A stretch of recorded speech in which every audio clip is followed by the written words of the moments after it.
Everyone knows the name. The name is the problem. The name is what they see when they look at her. The title, the legend, the capable, unstoppable Lara Croft who walks into ancient tombs and walks back out again. The name suggests someone who has it figured out, someone who chose this, someone who is exactly where she wanted to be. What the name does not tell you is what it cost to become it. What it does not tell you is that she did not start as the legend. She started as a 21-year-old on a research vessel with her friends, with theories and notebooks and genuine excitement about the world and what history still had to say. She started as someone who had never killed anything. She is not that person anymore. And the worst part, the part that the games show you but don't say out loud, is that she knows it. She knows exactly what the legend cost. She knows the precise price denominated in everything she had before the island. This is the story of what happened between that girl and this name. Lara Croft was supposed to be an academic, not in a diminished sense. She was brilliant. She had the kind of mind that devours information and makes connections across disciplines that other people don't see. History, archaeology, mythology, languages. She was a Croft, which meant she came from money and legacy and her father's enormous reputation in the field. But she was not coasting on it. She was building something of her own. Her father, Lord Richard Croft, was one of the most brilliant archaeological theorists of his generation. He was also obsessed with something that eventually cost him everything, the idea that there were supernatural forces embedded in historical sites, that mythology was documentation, that the boundary between the ancient world and something much stranger was more permeable than accepted scholarship allowed. He disappeared when Lara was young.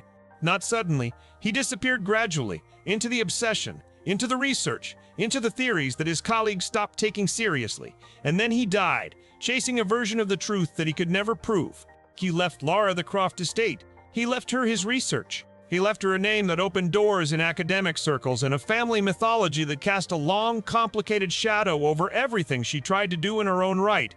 He also left her alone. Entirely. At the age that most people still have parents standing behind them, Lara Croft had a reputation and a mortgage, and the specific loneliness of someone who inherited everything except the person she needed most. She threw herself into the work, because what else do you do with a loss that has no clean resolution and a mind that needs to be occupied or it turns inward? She studied, she theorized, she connected her father's work to new evidence, she built the intellectual life she was going to have. And then she went to Yamatai. The expedition to Yamatai was supposed to be the thing that proved something. A research trip to find the lost kingdom of Himiko, an ancient Japanese queen whose existence could validate years of Croft family research and reframe Lara's career before it had fully started. The ship hit a storm. The ship went down, and Lara washed up on the shore of an island with nothing, no equipment, no communications, injuries from the wreck, and no idea whether anyone else survived. She found out quickly that she was not alone on the island, and that whoever was there was not interested in her survival. What followed was something that has a clinical name in trauma literature and no adequate name in ordinary language. It was the systematic destruction of every assumption Lara Croft had about the world, that danger was survivable through intelligence and preparation, that there were rules even in extreme situations, that the knowledge and capabilities she had spent her whole life developing would be adequate for whatever came next. They were not adequate. She was not prepared. And here is the moment that defines everything after the first person she killed. Not in battle, not at a distance, up close, in a struggle, in self-defense with her hands. She killed a man to survive, and she stood up afterward still alive. And she knew, in the immediate, undeniable way that you know things that happen to your body, that she was not the same person who had been standing there 60 seconds before. She cried. The game shows you this. She cried and shook and said, "I can do this," to herself as if the saying would make it true. And then she did it again, because survival on Yamatai was not a one-time event. It was a process. It was a learning curve. And every step on the learning curve cost something, some additional piece of the person who had arrived on the island with notebooks and theories and a genuine love of human history. She got very good at surviving. That was the trade. Here's what the games never fully calculate: the psychological cost of becoming effective at violence when you were not built for it. Lara Croft did not grow up a fighter. She did not train for this. She did not choose at any point in her academic development to become the kind of person who could move through a compound, eliminating threats with tactical precision. That is not who she set out to be, but the island required it. And then the next mission required it. And then the next. And the demands kept escalating, and she kept rising to meet them, because that is what she does. She is brilliant and adaptive and relentless, and the cost of that rising is what nobody accounts for. Every time you become capable of something you were not capable of before, you are also becoming someone you were not before.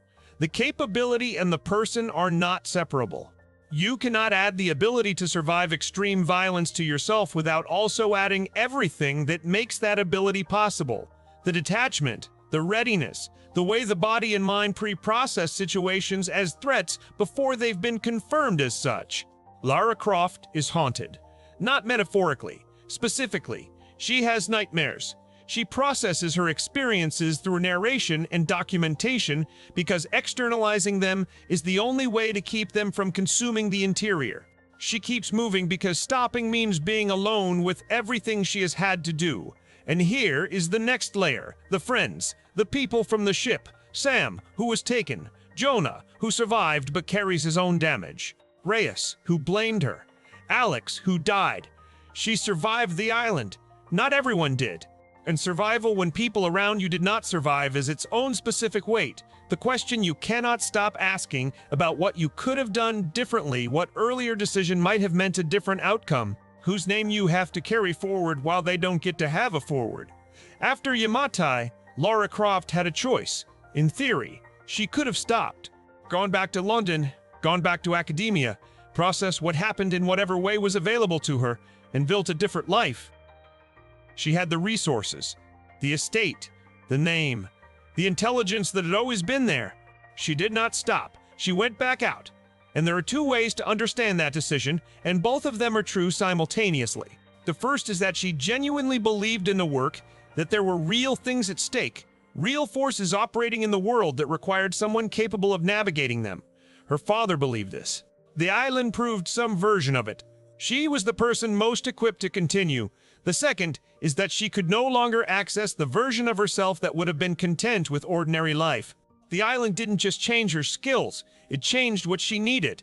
The stillness of an academic life, the reading rooms, the conferences, the campus offices had become impossible to inhabit.